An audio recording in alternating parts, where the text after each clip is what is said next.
Qatar's idyllic Fouverit Kite Beach was the setting for the 2024 season finale in the freestyle discipline of the Qatar Airways GKA Kite World Tour. Its crystal-clear lagoon on the Arabian Gulf is bathed by steady breezes that made it the perfect playground for the climax of the freestyle kiteboarding year. The state-of-the-art Fouverit Kite Beach Resort, in the home of the tour's title sponsors, was the peerless springboard for the world's best kiteboard athletes. World titles were on the line at the closing third and final stop, the Visit Qatar GKA Freestyle Kite World Cup Final. The men's title race was perfectly poised for the Qatar showdown. Switzerland's Maxime Chabloz topped the rankings heading into Fouverit after winning the last round in Brazil. But France's Arthur Guilabert was equal on points with the Swiss after winning the tour's opening stop at home in Dunkirk. The German teenager Finn Flugel was still in with a title shout if those ahead of him slipped up. Among the women's contenders for the crown, Brazil's Bruna Kajiya was sitting pretty with 2 event wins from 2.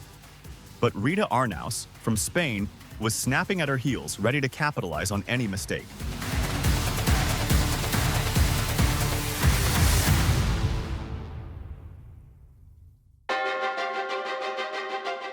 The stakes couldn't have been higher as the opening day in Qatar dawned. It was an early start for the athletes, as the organizers feared an unpromising wind forecast for the following days might hamper the action. The first order of business was the opening women's semi-final. It immediately heralded an upset when world number 3, Italy's Francesca Bagnoli, found herself out of the competition, ending any hope of an overall podium finish for the year. Spain's Claudia Leon, returning after a year-long injury break, came out fast with a big 6.17 from a possible 10 for a heart attack. Leon did enough to advance, but she was overhauled by her compatriot, Rita Arnaus, who progressed in top spot.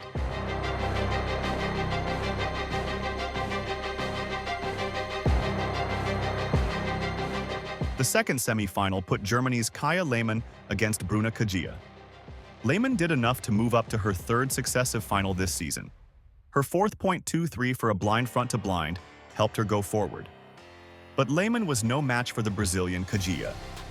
In the lighter breezes, Kajiya cruised to the heat win with a back mob early in the piece that earned 6.83, backed up with a solid 5.87 for a slim chance. The 4-way final pitted Claudia Leon against Kaya Lehmann, Rita Arnaus, and Bruna Kajiya.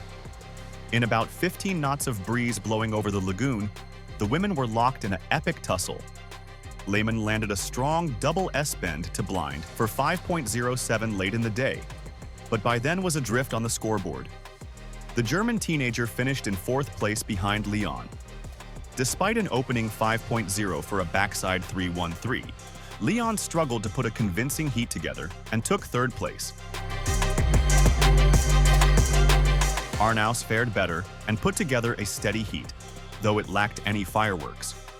The Spaniard's opening Hinterberger frontside 3 for 4.67 set the tone for a solid outing that gave her the 2nd podium spot in Qatar.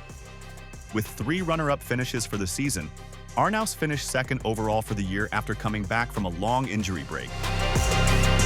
It feels like a dream come true to finally be back in Qatar after I broke my ligaments 2 years ago. So for me, it was a really big achievement to come here, and even more to step in the 2nd place in the podium. So it's been a lot of ups and downs, a lot of mental work to battle, to fight against the thought of I got injured here, like my biggest injury in my career. But yeah, I'm so happy I made it. I enjoyed the final like never before, and I'm really proud of my result.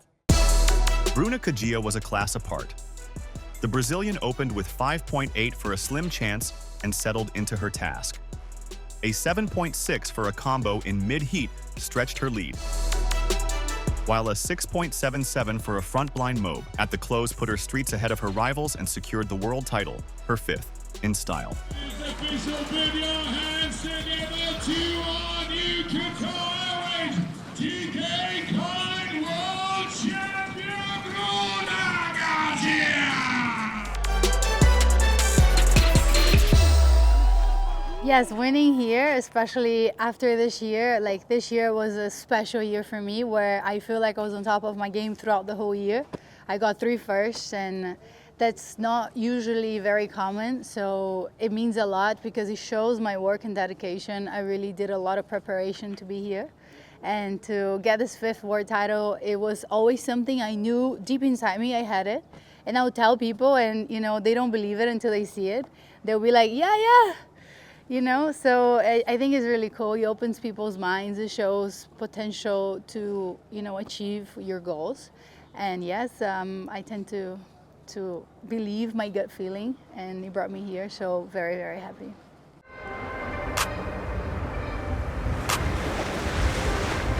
In the opening rounds of the men's competition, Japan's Hironobu Nakano was making another appearance on the World Tour. But several strong tricks were not enough to see him progress. In the same heat, the young Frenchman, Elliot Panet, marked himself out as one to watch. A big 6.33 for a blind front blind mobe, which he consolidated with 5.63 for a KGB5, were enough to ensure he booked a place in his first semi-final. Egypt's Karim Mahmoud traded blows with Valentin Guerrar. Mahmoud's 6.63 for a backside 317 saw him come out ahead. But not before Guerrar had thrown down a big 7.07 for a slim 7 that narrowed the gap. The first men's semi-final saw Valentin Guerrar and Australia's Leo Verrecchia on the losing end. But Verrecchia, in his second successive semi-final, did not go down without a fight, putting down a solid 5.93 for a backside 315 among his scores. Guerrar was just as combative, with his 5.37 for a front blind mobe.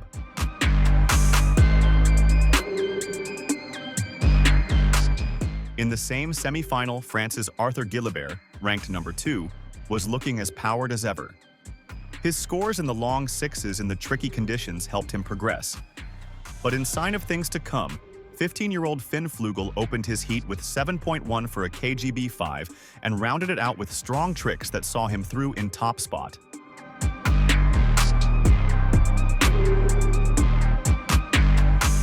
The second semi-final was a cliffhanger.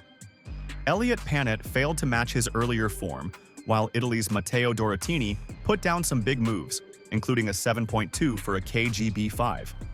But Dorotini simply could not live with the power and fluidity of Maxime Chabloz and Karim Mahmoud. For a time, it appeared Mahmoud would win the heat, and it was touch and go if Chabloz would even make it to the final, dashing the title dreams of the tour leader. But with his final trick, Chabloz landed a back mobe 7 for 9.33 that transformed the scoreboard.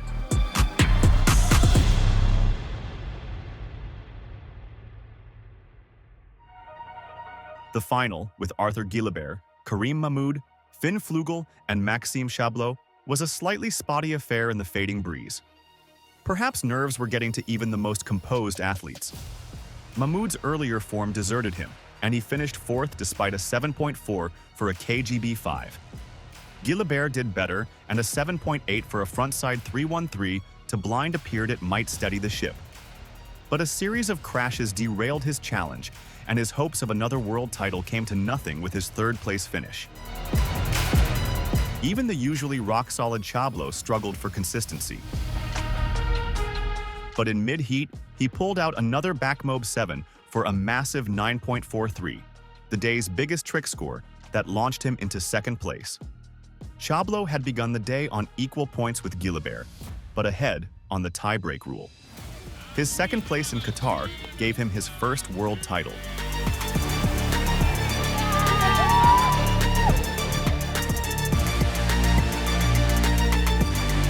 I'm world champion. That's all I can think about right now. It's something I've been dreaming of since I discovered kiting. I think I was 7 years old, and since the day I discovered kiting, I said, I want to be the best kiter in the world.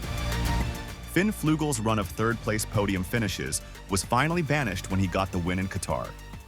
A series strong tricks early on, including 8.0 for a blind backside 315 did all the damage.